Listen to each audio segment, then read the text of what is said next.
Latest updates ఎప్పటికప్పుడు పొందడానికి big TV WhatsApp channel follow అవ్వండి. లింక్ డిస్క్రిప్షన్ లో ఉంది. గురుగారు, వృత్తి ధర్మంలో చెప్తూ ఉంటారు చాలామంది, మాకు పనే దైవం అని చెప్తూ ఉంటారు. అది వాస్తవమే. మరి అలాంటి వారు పనే దైవంగా భావించేవారు దైవ కార్యాలు చేయకపోయినా పుణ్యం లభిస్తుందా? సమాజంలో ఏదైనా సరే మనకి అష్టాదశ పురాణాలు కానీ, వేదాలు కానీ, ఋగ్వేదం కానీ, యజుర్వేదం కానీ, సామవేదం కానీ, అథర్వణ వేదాల్లో కానీ కొన్ని ధర్మాలు, కొన్ని నియమాలు, ఆచరణ విషయాలు, కొన్ని నియమ నిబంధనలు అనేవి ఋషులు రాసినవి ఉన్నాయి. ఇప్పుడు రామాయణాన్ని తీసుకున్నా, భారతాన్ని తీసుకున్నా, భాగవతంలో కానీ ఎక్కడైనా సరే ఆ రాజుగారి యొక్క ధర్మాన్ని రాజు నిర్వహించాడు, రాణిగారి యొక్క ధర్మాన్ని రాణి నిర్వహించింది. అంటే సమాజంలో ఏదైనా సరే శ్రీకృష్ణుడి యొక్క ధర్మం శ్రీకృష్ణుడిది, అర్జునుడి యొక్క ధర్మం అర్జునుడిది, రాముల వారి యొక్క ధర్మం రాముల వారిది, భగవంతుడి యొక్క ధర్మం భగవంతుడే. సృష్టి స్థితి లయకారకులు ఉన్నారు, బ్రహ్మ విష్ణువు అలానే పరమేశ్వరుడు.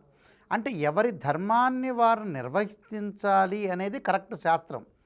కానీ మీరన్నట్టుగా ఉద్యోగ ధర్మం ఒకటి ఉంటుంది. అంటే నేను నిష్ణాతుణ్ణి, దానిలో నేను పండితుణ్ణి, నేను మంచి చేస్తున్నాను, మంచి చేసినప్పుడు నా ధర్మం అనేది నేను మంచి చేస్తున్నాను కాబట్టి నేను భగవంతుడి యొక్క ఆరాధన చేయకపోయినా నాకు మంచి జరుగుతుంది అనే వ్యక్తులు కూడా సమాజంలో ఉన్నారు.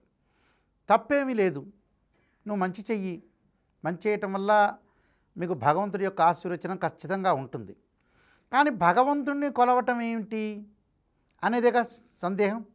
నా ధర్మాన్ని నేను చేస్తున్నానయ్యా, చక్కగా నేను ఉద్యోగం చేస్తున్నాను, నేను రెవెన్యూ డిపార్ట్మెంట్లో పనిచేస్తున్నా, ఎవ్వరికీ నేను అన్యాయం చేయలేదు, నేను ప్రశాంతంగా నేను 10 గంటలకి సమయానికి ఆఫీస్కి వెళ్తున్నా, సాయంత్రం నేను 6 గంటలకు ఇంటికి వస్తున్నా, ఎక్కడ లంచం తీసుకోవట్లేదు, ఎక్కడ ఏమి నాకు ఏదైతే ప్రజలు డబ్బు ఇస్తున్నారో ఆ డబ్బుకు నేను న్యాయం చేకూరుస్తున్నా అని చెప్పేవాళ్ళు చాలామంది ఉన్నారు.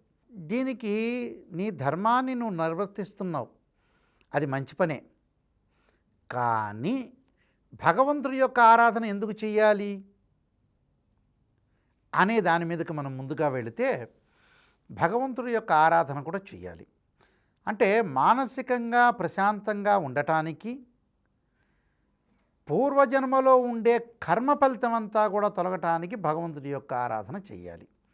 అంటే చాలామంది కూడా ఒక వార్త ఉంది, ఏమిటి అని అంటే, అయ్యా గురువుగారు, నాయకంటి గారు బ్రహ్మ రాసిన రాత రాశారు, ఆ రాతను మనం తెరపలేం కదా అనేవాళ్ళు కూడా ఉన్నారు ఇక్కడ. కానీ వాస్తవంగా అది కాదు.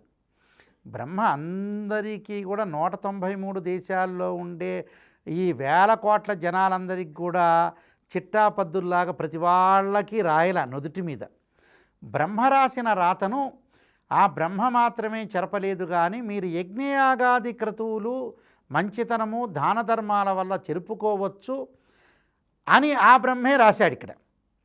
అంటే బ్రహ్మ రాసిన రాతలో ఎప్పుడూ కూడా నేను రాత రాస్తున్నాను, ఏం రాస్తున్నాను, పూర్వజన్మలో ఉండే కర్మ ఫలితం అంతా తొలగిపోవటానికి మీరు యజ్ఞయాగాది క్రతువులు చేయండి, మీరు మంచి పనులు చేయండి, దాన ధర్మాలు చేయటం వల్ల మీకు ఆ పూర్వజన్మలో ఉండే కర్మ ఫలితం అంతా తొలగిపోతుంటుంది, మీరు చేసే పనిని బట్టే తొలగిపోతుంది అన్నాడు. అంతే, సింపుల్గా. అంతేకాని ఒక వ్యక్తి ఈ పని చేస్తున్నాడు, ఈ ప్రభుత్వ హైదరాబాద్లో ఈ ఉద్యోగం చేస్తున్నాడు, ఈయనకి ఎంతమంది పిల్లలు, ఈయనకి ఎన్ని పెళ్ళిళ్ళు అవుతాయి, ఈయన రాజకీయ నాయకుడు అవుతారు అనేవి రాయల బ్రహ్మ.